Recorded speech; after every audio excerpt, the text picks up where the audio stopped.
More train derailments. We got Ohio, we got North Carolina now, and Texas. Train derailments abound.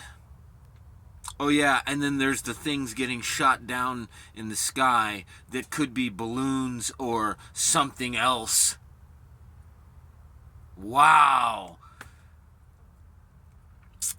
Could it be a distraction? Because, just yesterday, the list was released. Do you guys know about the list that was released? I'll just say Epstein's list. The visitors to the island. Yeah, that was released. All at the same time, huh? Interesting.